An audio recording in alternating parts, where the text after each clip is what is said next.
Opa, pessoal, bom dia. É, eu resolvi gravar esse vídeo.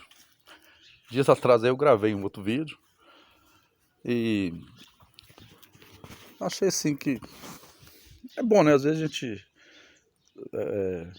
desabafar, falar as coisas que a gente pensa, alguma situação que a gente vive, né?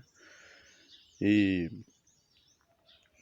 a gente, quando mais jovem, né? Quando eu me decepcionei com muita gente e tal, mas assim, é uma coisa depois que você vai vivendo, você vai vendo que isso aí faz parte do crescimento da gente. E quem nunca, né? Se passou por esse tipo de situação. E ultimamente assim, eu passei por algumas situações que me fez eu refletir sobre muita coisa, sabe? Mas acho que Deus vai preparando a gente de diversas formas, né?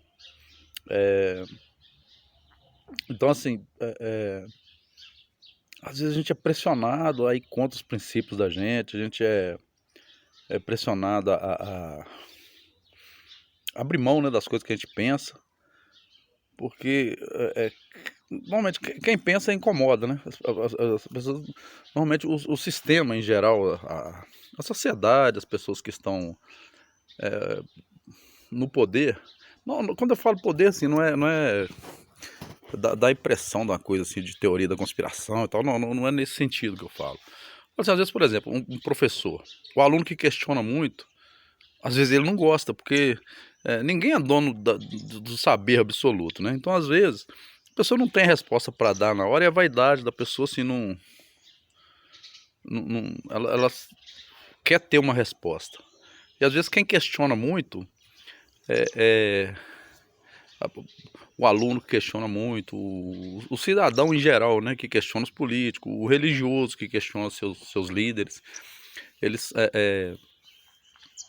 são, são reprimidos normalmente, né? A gente vê a história de Santo Agostinho, né, para quem não é cristão católico, estuda um pouco, Agostinho de Hipona, né, ele como filósofo, como teólogo, os pastores que fazem teologia também estudam, né, esses santos. Não estuda como santos, né, como nós católicos, mas também estudam eles. Então, assim, eu acho muito bacana a vida de Santo Agostinho, né? Ele era um cara muito questionador. E o que faz, que move a gente, faz a gente adquirir conhecimento é isso, né? Não que eu tenha conhecimento, eu sou um cara curioso, mas eu não tenho tanto conhecimento assim. Mas eu acho muito bacana isso. Mas enfim, o, o que eu queria, assim, né, dividir com vocês essa reflexão que eu tô tendo ultimamente é que Deus, assim, prepara a gente de várias formas. A gente tem que aprender a ler as entrelinhas. Eu, há uns meses atrás aí, eu vi um filme que mexeu muito comigo. Foi um dos melhores filmes que eu já vi até hoje. O nome do filme é O Homem que Não Vendeu Sua Alma. Ele conta a história de Thomas More, que ele na, na época foi no século XIV, se eu não me engano, século XII, XIV, eu não estou muito certo aqui, mas foi no reinado de Dom Henrique VIII que fundou a Igreja Anglicana. Então, assim, a, ele até se tornou santo, foi canonizado depois pela Igreja Católica, Thomas More.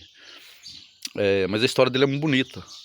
Mas foi um cara também que foi pressionado, assim, e eu tirei várias lições desse filme. É um filme excelente. Quem gosta de filme aí, eu sugiro que veja, que é um filme muito bacana. É um filme antigo, foi gravado nos anos 80, parece.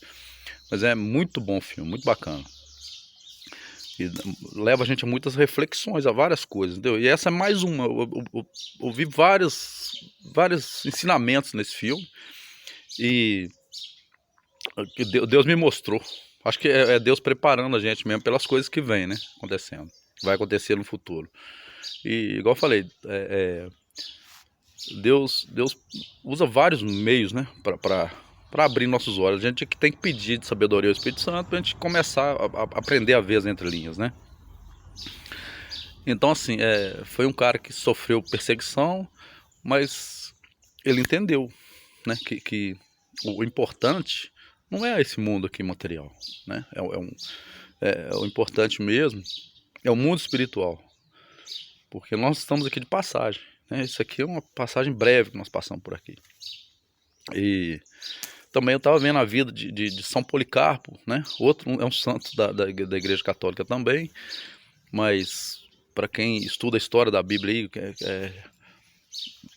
independente de ser católico ou evangélico, mas quem estuda os patrícios, São Policarpo, ele foi um discípulo direto de São João Evangelista.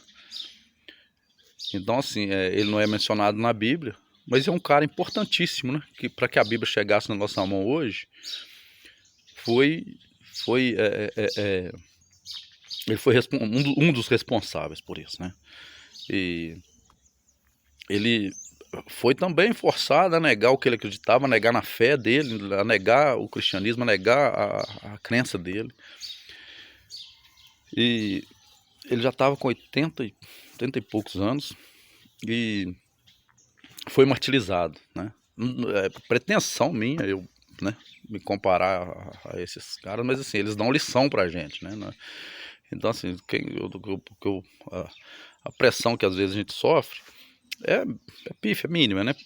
Perante a grandeza desses caras. Mas eu tô citando como exemplo, assim, que é o ensinamento que nos passa.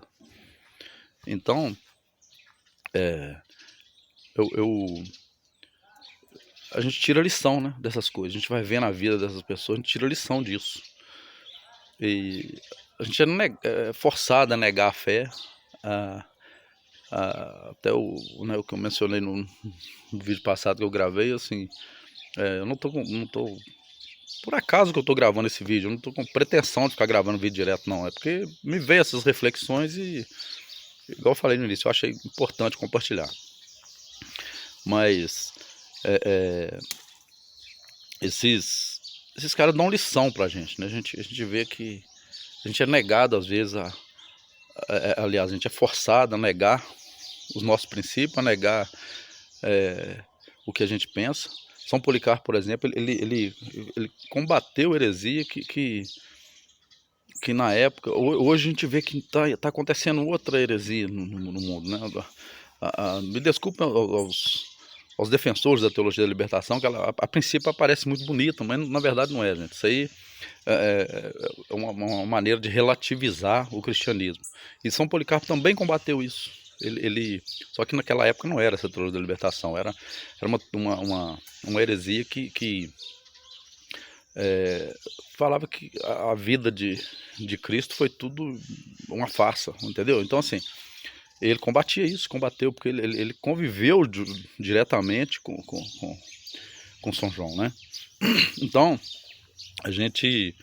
o tempo todo a nossa igreja foi atacada, né? E hoje não vai ser diferente também. Elas estão tentando destruir a nossa igreja de dentro para fora. Eu não sei se vocês vão entender isso que eu estou falando, mas assim, quando a gente começa a perceber isso, a relativização da fé, a relativização do pecado, é muita coisa que está acontecendo hoje no mundo, né? E a gente vê que tem uma força muito grande por trás disso, né? Muitos interesses financeiros, é igual eu falo, a princípio parece uma teoria de conspiração, né? Mas não é isso. São coisas que realmente a gente vê que a princípio a gente acha que não tem nada a ver, e depois você vai vendo que são coisas que estão entrando, né, para dentro da nossa sociedade, para dentro da nossa igreja, para dentro de tudo, assim, para estar destruindo de dentro para fora, né? Então isso vem através da televisão, vem através da internet, vem através de escola, vem e não é por culpa dessas pessoas que estão disseminando isso. É porque aprenderam assim, né? Às vezes a pessoa não busca conhecimento. Igual, eu já vi religioso defender filósofos do iluminismo, do movimento iluminista, que foi um movimento contra a igreja, entendeu? Então, assim, se bater de frente, ideias batessem de frente diretamente com a sociedade, com a igreja, com a família, né? Ninguém aceitaria, mas eles vão entrando sorrateiramente, né? Isso vem anos arrastando aí, entrando devagar, para chegar no ponto que está chegando hoje. E então assim, nós devemos orar e vigiar, tomar muito cuidado com esse tipo de coisa, né?